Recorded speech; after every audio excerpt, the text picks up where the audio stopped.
It's me, it's D, it's the hockey-loving flea. The NHL 19 beta is over. Some things were fantastic, some things weren't so clever. I'm here to share with you my thoughts, my hopes for the series going forward, and some of the things I weren't too struck by. Now, first off, the elephant in the room. Poke checks. Poke checks this year, on the beta, were terrible. They really were. You couldn't press R1. Stick lifting? It was 50-50. Poke checks, you pressed R1, you got a penalty. It didn't matter what mode you were in, R1 penalty. It was awful. EA quickly addressed it, but they didn't do enough. I'm totally fine with poke checking being, spam free. I am absolutely fine with that. But I don't like it where you're frightened of pressing it. It shouldn't be like that. It really shouldn't. By all means, punish people who just spam it. It's disgusting when they do that. It's not fair. When they can poke check from behind when you're just about to shoot, I think you should be dropped to your knees because it's a poke check from behind, and the chances of them pulling one of them off is 1 in a million.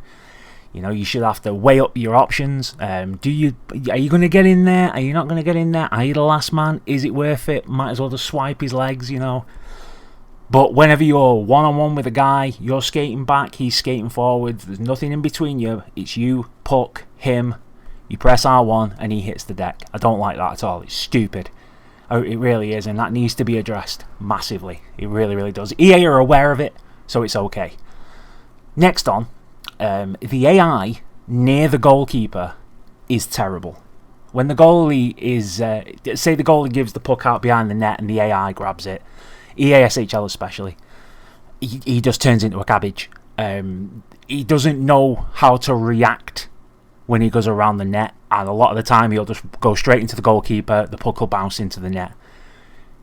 That needs to be fixed. Like, the AI, anywhere near that net, it should just be passing away from the net, hurling the puck up the ice or something, but he should never just take it to the goalie. It's so bad.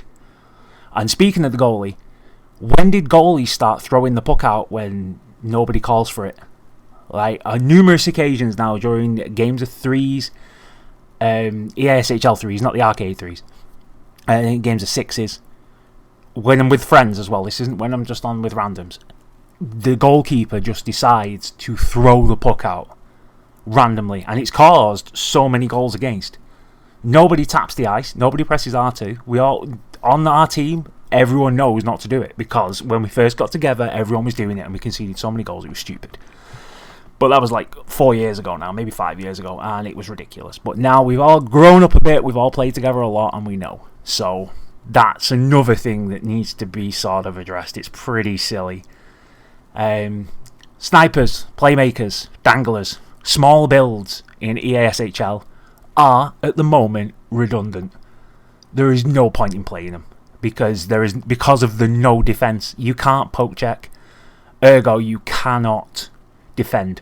The only chance you've got is with a hip check, and then they've never been the most reliable things in the world. Granted, they are pretty good this year because the new hitting is very, very good, but it's hard to hit a hip check, as you guys well know. Somebody just does a quick deke and boom, you're past them.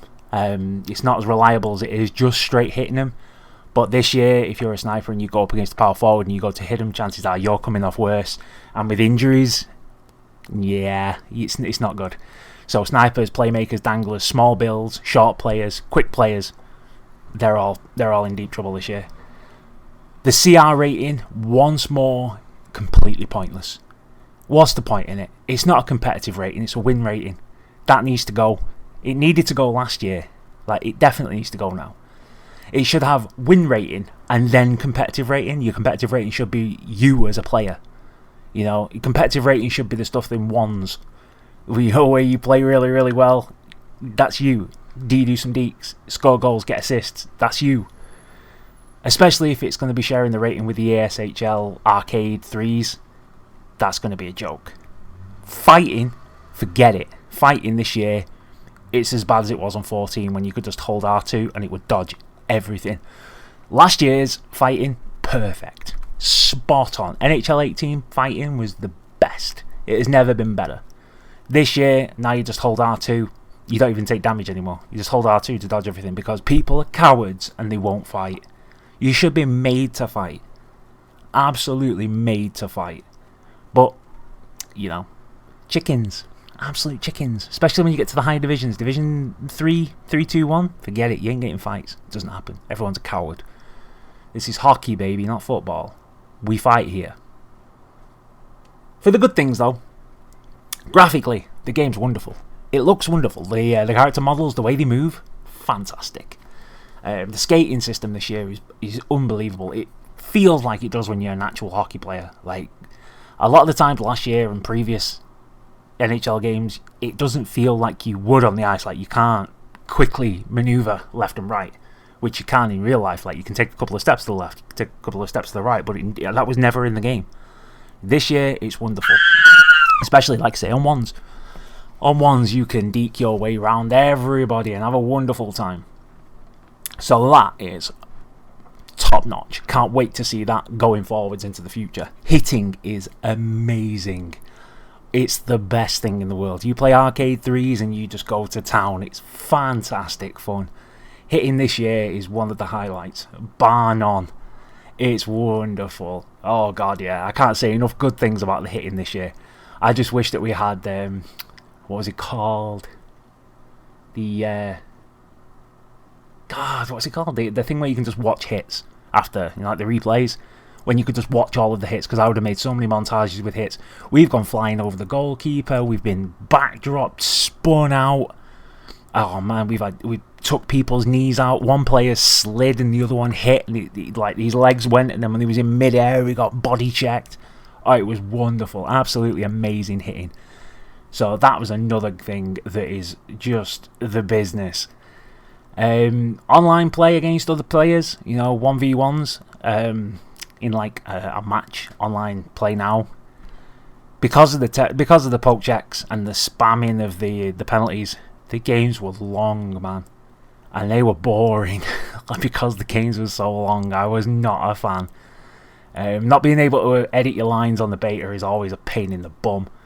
I like having my guys in a certain way, but you know, for the most part, the game was fine. Goalies, when not in EASHL, are absolutely fantastic. They play really well. They're a lot smarter than they were.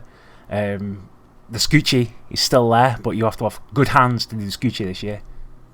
In fact, the vast majority of the ways to score from last year are still in the game. The tuck's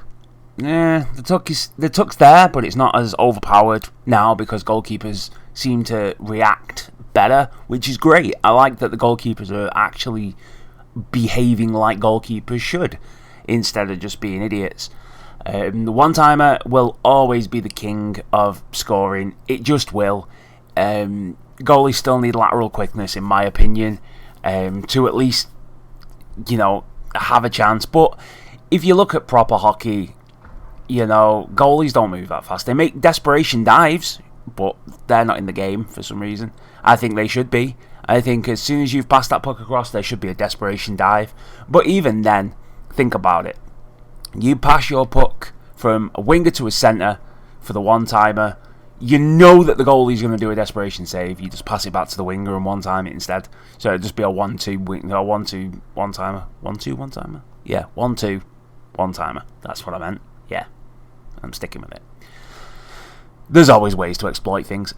Scoring between the legs is fine. Absolutely wonderful. You know, same as always. You come in from the angle, straight between the legs. All good. The game, for the most part, is wonderful. It is a step in the right direction from EA. They've just got some tweaks that need to be addressed. Just a couple of tweaks, not tons. It's not game breaking. You know, there's nothing in there that is going to be like, oh, forget it. No, we ain't buying this. It's poo. The beta was strong. Real strong. A lot of people came back with some seriously positive stuff. Mainly for the ones. Ones mode is a new level of awesome. Now, I thought I was going to go into ones on my little Billy Bean, and I was going to go in there and I was going to be met with people who were just god tier.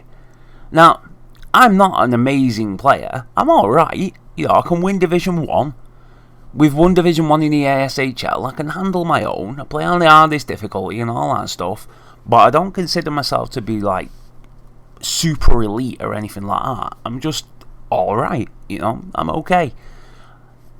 The problem with wands is that I think a build is going to appear that will just be stupidly overpowered. Now, I heard a lot of people talking about the grinder build, but tall and thin to get extra speed.